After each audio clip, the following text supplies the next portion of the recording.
Now you're probably wondering, is one of these things good enough to power my campervan? Some of you might already have it in your campervan, but you might be using it wrong. I'm going to tell you why. So my name's Ryan, I'm a singer-songwriter, I'm a teacher, I'm in a band called Fool's Arcade, and this channel's all about my music and creative adventures and endeavours and camping in a campervan. So this is what it's all about. So if this is what you like, hit subscribe. It's free, it's easy, it helps me out. Thank you. So we've recently been on the road. We've just got back. We were on the road for nearly 4 weeks, bombing about in the campervan, sometimes with electrical hookup, sometimes without. So hence why I wanted to take something like this with me to suss it out. First and foremost, I do have a 100-watt solar panel on the roof of the van. The van still runs flat, so it's probably not the most amazing or most efficient panel ever. It was on it when I got it, so I had to get that out of the way. And I also bought this with my own money. This EcoFlow was not provided to me. I paid for it with my own money, so this is my own honest review and I'm going to tell you all about it. So being on the road for nearly 4 weeks meant that we had to really test this thing out, and it meant that we had some shortcomings and we had to overcome them. So I'm going to tell you about them now in 3 different scenarios that we had to put this thing through. So let's go. Scenario 1, set and forget. We had this thing plugged in with an adapter that I bought off Amazon, straight into the cable that you'd put into the hookup point, and then into the van through the electrical hookup point there. And this thing, using to charge phones, using a toaster that pulls 800 watts, albeit not all the time, and using a crock pot with like saute function and stuff like that. Again, pulling a lot of power, but not all of the time. We got a whopping 1.5 days. I thought to myself, that's a lot of money to just pull 1.5 days. So we must be doing something wrong. Roll on scenario 2. So the next time we came across a part of the journey without hookup, we decided to do a set and forget plug and play situation again, but this time we cooked on gas.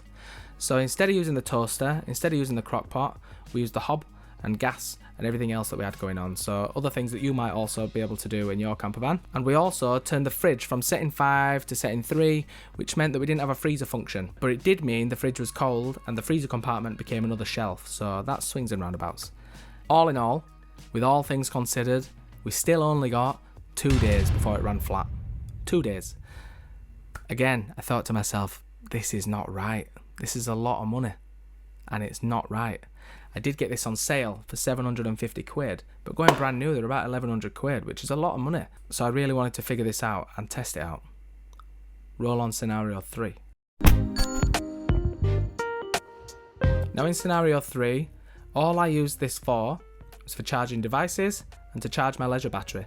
As you can see, there's input and output. It tells you what's going in, it tells you what's going out.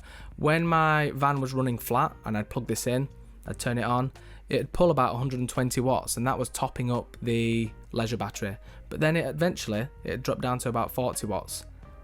So I realised if I turn that off, because that means the leisure battery is not pulling as much, it's therefore trickle charging. There's also a loss of efficiency with these things as it converts from DC into AC, runs down the cable, converts from AC into DC, back into the van, powering things like your battery charger, your trickle charger. So there's a loss of efficiency there in the system. So as the output dropped and I turned it off, the van was topped up, and I actually managed to turn this back on. I left day 3 with 48%.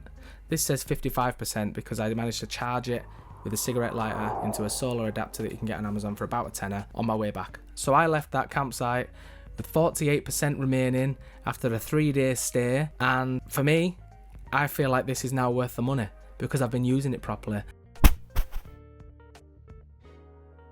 Now, should you get solar? Halfway through my trip, I was considering solar. I even have some in my Amazon basket right now, thinking this is good because it means that I don't need to have hookup, but it's not good enough because I need to keep it topped up. However, using it the way that I've been using it and knowing that I can get about 5, maybe 6 days from it, just like this, I don't think I'm going to get a solar panel because, and I'll tell you why, it only takes about an hour to charge up. 2 kilowatts only costs 50 pence in electricity in today's rates anyway, and there's no reason why you can't carry this into a pub, carry it into a services or anything like that, and just plug it in for an hour while you sit and have your dinner.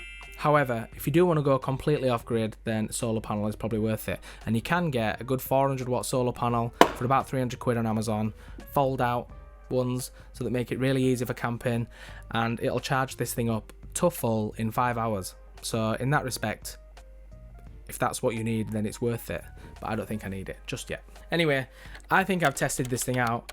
I'm very happy with it. I will drop a link in the description for you to have a look. Make sure you find one with a good deal.